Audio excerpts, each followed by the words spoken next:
Hey everybody, welcome back to my channel. I'm Theresa, this is Lost My Thread.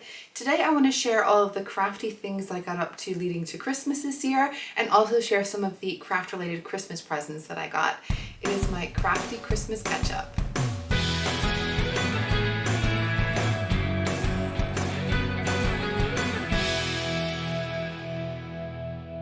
December is usually a very crafty time for me. I really love having handmade things around, but also creating handmade things during the Christmas season.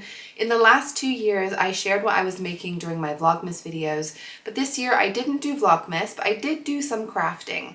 I will say it was a bit more limited because of a hand and wrist injury that I've been getting through, but I did make some things, I wanted to share them, and I also received some fun crafty related gifts for Christmas, and I thought, why not join it all together and share that with you today. As always, I will include chapters if you want to skip ahead to the gifts that I received, but I'm going to start with the crafts that I did this Christmas, starting with my Christmas dress that I'm wearing today.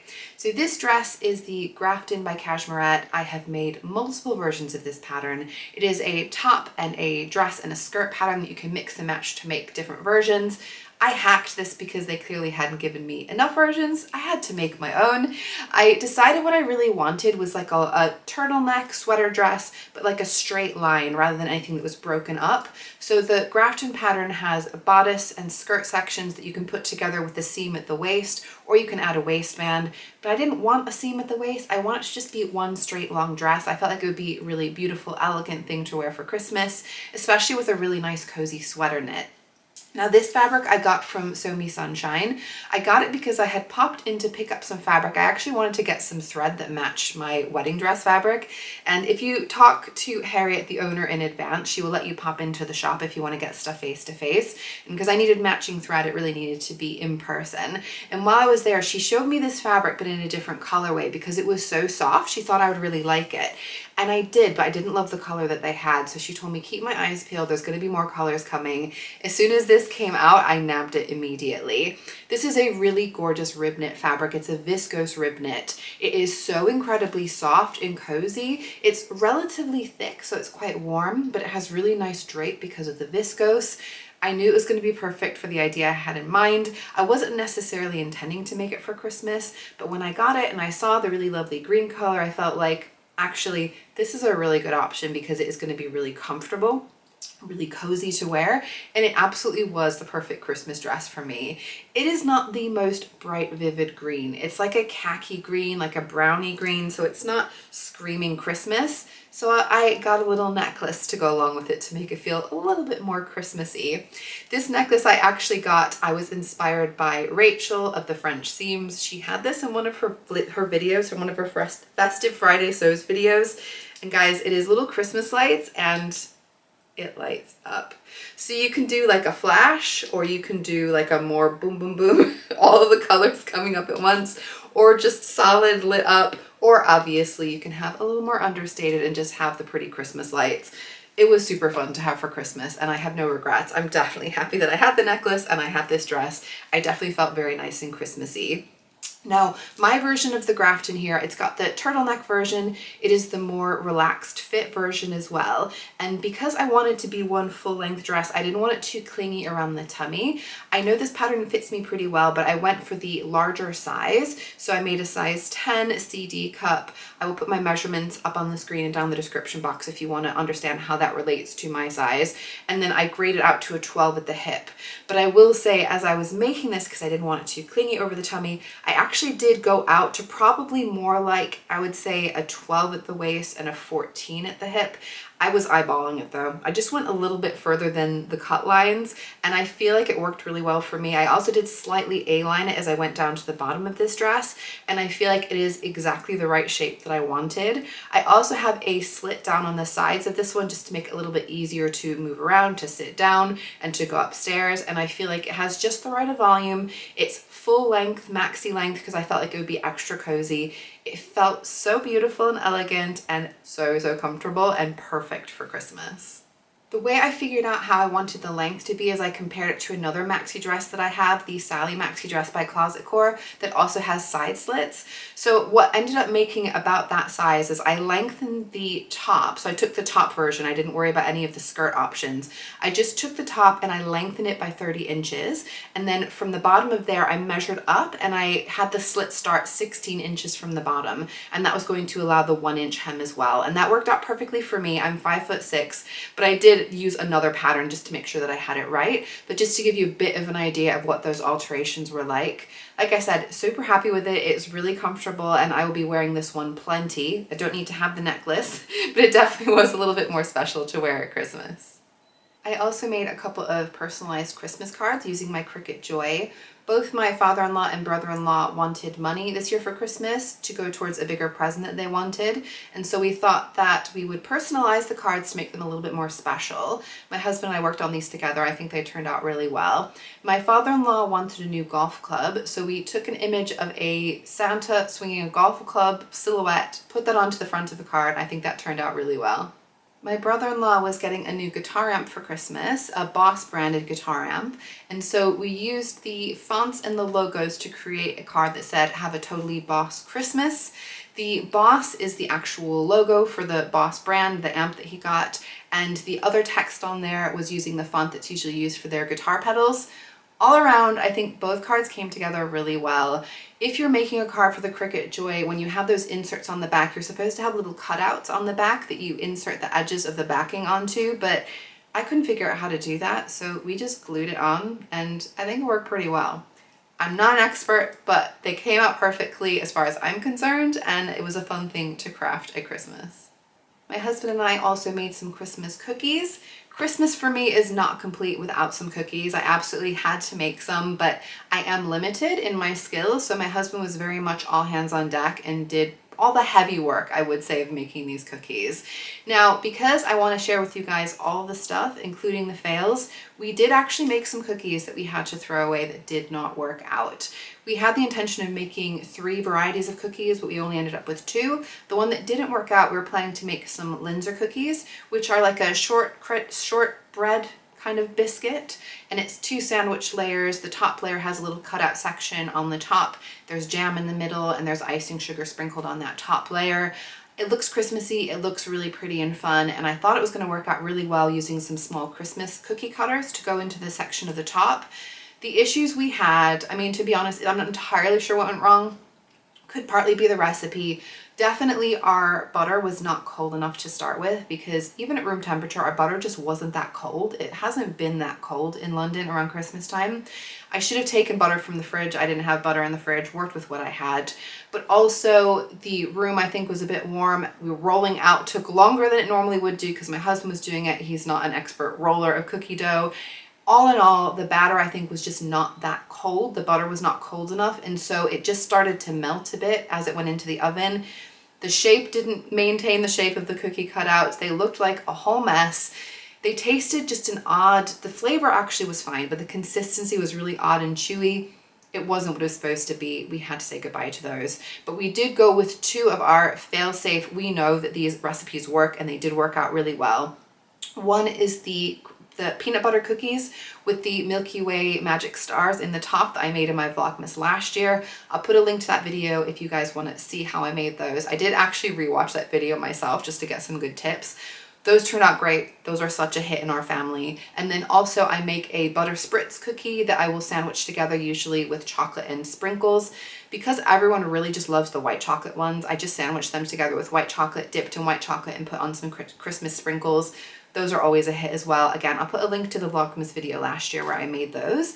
But all in all, Christmas cookies, always a win. Everyone was delighted to have those. We are still working through the finals that are left. There are not many left though. They will all get eaten, and I'm so glad we were able to get some Christmas cookies together. A few of you mentioned missing the postbox toppers from my vlogmas videos. So in the local area, there's a group of crafters who do crochet covers for the post boxes. They do them for a whole variety of seasons, so it's not just a Christmas thing that they do, but I did share the Christmassy ones in past vlogmas videos. Now, I have to say, as much as you guys were missing them, I was also missing them. I feel like, I don't know quite what has gone on, but there was a distinct lack of postbox toppers. I only managed to see 3 all year, or all Christmas, which is very unusual. I think after Christmas, we definitely had some Easter ones, we had some Halloween ones, we had a lot of Remembrance Day ones, and then Christmas, for whatever reason, they just fizzled out. So I don't know if there's a reason that people didn't get organized, or there was a plan to stop it, or if it's just something that has gradually stopped over time. It really started during the pandemic, and it was nice to be able to see the ones that I did. So I did get some pictures of the 3 that I saw, so I can share them with you guys now. Hopefully they will come back because they are such a joy. They are such a wonderful thing to see. And just seeing a little bit of creativity out in the wild is always really wonderful. So I hope it's been nice to see the ones that I did see. Hopefully they'll be coming back again, and hopefully I'll bring more to you next year when I do Vlogmas again. Moving on then to the crafty gifts that I got this year for Christmas, I'm going to start with my Advent yarns. So I got Advent yarns from a company called Pigment and Ply. This is a box full of all the yarns. I've kept them in date order because I really wanted to get some photos, which I'll be inserting. You guys will see these photos. Future me will have sorted that out. But I really wanted to keep the box as a really nice storage for the yarn because it's a lovely box. It's a really nice one, and it does hold all the yarn, so why not? It has the Pigment and Ply logo on there, which may be reflecting. I'm not quite sure. I'll put an image up if I'm not able to. But Pigment and Ply is a small yarn dyer based in the UK. One thing that I really liked about this yarn dyer is that Jess, who dyes the yarns, she shares what she calls her mood boards. So basically images that are going to inspire the colors of yarns that you're going to get. So that way you can have an idea if you think you're going to like the tones that come out of it. And when I was looking at the images she was using, for me it was like, those are all my colors. They are gorgeous colors. They are the kinds of colors that I love, that I'm gravitating toward, that I'm wearing all the time. So it kind of felt like I couldn't really lose. And every day opening up these yarns, honestly, it was just so wonderful. The colors are all incredible. It was every much as what I was dreaming. Honestly, it turned out better than I was hoping. And I will share with you guys just kind of the basic background first, and then pop in some images of the colors. So the inspiration behind the Advent yarn was pre-Raphaelite, and so there were 6 pre-Raphaelite paintings that she was using as the inspiration, and there were, each time you were going through, there were 4 different skeins that went with each of those, and you could really see those colors coming through. It was really fun. There were some optional extras, so you did get a candle. Everyone got a candle. I'm just trying to tell you what it was. It's a coconut and rapeseed wax floral frankincense candle, which definitely felt appropriately Christmassy with the frankincense, and it's a really lovely candle. I have been burning it throughout the month. As far as the yarns themselves, she had so many options of what you could choose as far as the yarn base and the weight. I went for a superwash merino DK weight because I felt like merino yarn, really soft, that was quite safe for me with a bit of more sensitive skin. DK weight is a little bit more of an all-around, you can do lots with it. I'm really happy with my choices. The yarn is incredibly soft and snuggly and wonderful. I have lots of ideas of what I'm going to do with it. I'll tell you guys about those at the end briefly. But I just want to show you guys some of the optional bits. So I've put the images up of the pre-Raphaelite paintings that were inspiration, and you also had optional stitch markers, and I felt like, how can I not go for the stitch markers? They just seem really, really fun, and they absolutely did not disappoint. You had options of different types. I went for the ones with the claw, but I felt like these are very much in keeping with the pre-Raphaelite inspiration. So I got 4 stitch markers, which will be really fun to use with my projects with this, but just also for projects in general. There was also an optional full skein to get on Christmas Day, which I decided I did want to go for. You could either choose a tonal or you could go with a variegated yarn. I like the idea of having a tonal yarn that would go with the rest of them, and then I could use it for a project using the yarns. And this is the tonal one, which I feel like does go with all of those colors really nicely. It's a beautiful, rich, chocolatey brown, a little bit of like red chestnut color in there. It is so gorgeous. In general though, honestly, all these colors are absolutely phenomenal. They are so rich. I love all the variegated ones with the combinations of colors coming through. As far as what I'm planning to do with these, I have a few options. So I had thought there was a sweater that I was hoping to make that had these little dots that then go change color throughout as it goes along. I'm definitely thinking about doing that one potentially. I also am considering making a cowl. I'm not a big scarf indoors person. I wear them outside, but I don't tend to wear them inside. I'm also not really a big shawl person, and I feel like those are more obvious things to do with these kinds of mini skeins. But a cowl, I feel like I could see putting on and feeling extra cozy inside, and I found a really beautiful cowl pattern that works well for Advents, which is definitely one of the things I'm considering. But very open to suggestions if you guys have other ideas of what to do with some beautiful DK weight yarn. Obviously I can do socks. I probably will end up doing some socks as well, but it'll be fun just to play around with these colors and see how I can get them to work together.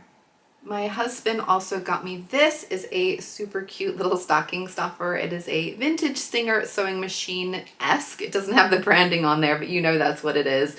He said that he could see this in my sewing space, and I think you'll probably end up seeing this in my sewing space. Maybe up here behind me, but somewhere. It's definitely gonna make me smile when I see it. It's just a fun little extra.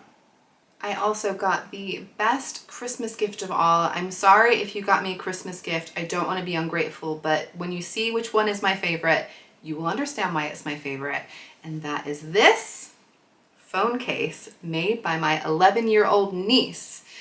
My niece is recently taken her first ever textile class, sewing class, and this was her first project she ever made, and she gave it to me, which is incredible. It is a phone case. They had to choose, I think it was a theme based on a Disney movie, and she chose the movie Up, you can probably see. So all of this is hand sewn by my incredibly talented and incredibly sweet niece. So we have all these little embroidered balloons up here on the house. We've got on the back some really lovely clouds. To me, this looks like maybe some buttons, but I don't know. I could be interpreting that in my own way. Honestly though, it is just the sweetest thing, hand sewn button on there, guys. And I have to say, it fits my phone like a glove, absolutely perfectly, like it was meant to be. Now I will say, this is too precious for me to take around. I don't want to destroy this phone case because it is really too special. Let me know, guys, if you can think of anything else, maybe sewing stuff that I can store in here, because I want this to be somewhere where I'm gonna see it and I'm gonna be able to keep it and enjoy it for years to come. Another craft related thing that I'm super excited about is this book that I got. This is called The Art and Science of Natural Dyes. Now, what I will say, I've been interested in playing around with natural dye for a while. I was really hoping to do some avocado dyeing in 2023, but this year is flying by, guys. I'm running out of time. I will be doing some avocado dyeing in early 2024, but this book is going to be much more than that. It's going to be really in-depth.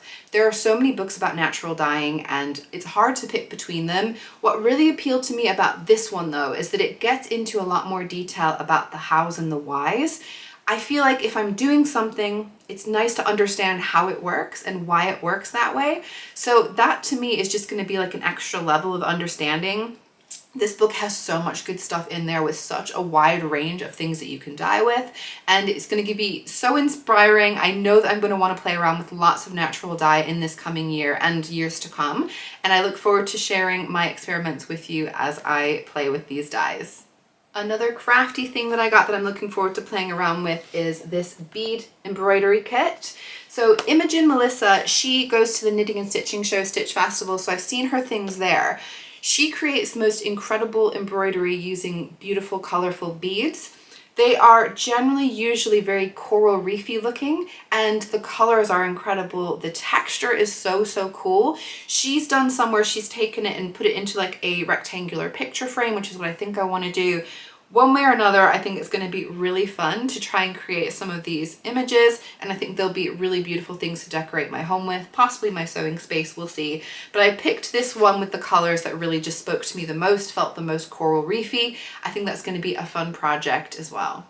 And finally, I wanted another punch needle kit. I have punch needle up here. I made a really cool design last Christmas, and I thought it would be fun to get something a little bit different this year. And what I've gone for is a cushion cover with this cute llama on it. It looks super, super fun. I think this is gonna brighten up my living room, absolutely. What I really like about this one is it's punch needle, but it's got a little bit more involved with the hair being a little bit longer, that texture on there. I feel like a cushion is a pretty good place to play around with some punch needle because it's not gonna get thrown in your bag and knocked around or outdoors snagging on things quite so much. So I'll be curious to see how it goes. I think it will be a very fun project.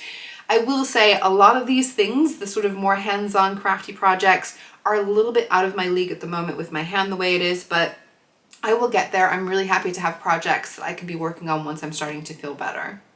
I do feel incredibly lucky to have wonderful family and friends around who are supportive and loving and want to give me things towards my crafting. They know that it makes me happy and brings me a lot of joy, and it means a lot that they were so generous in giving me all these wonderful things I get to enjoy throughout the year.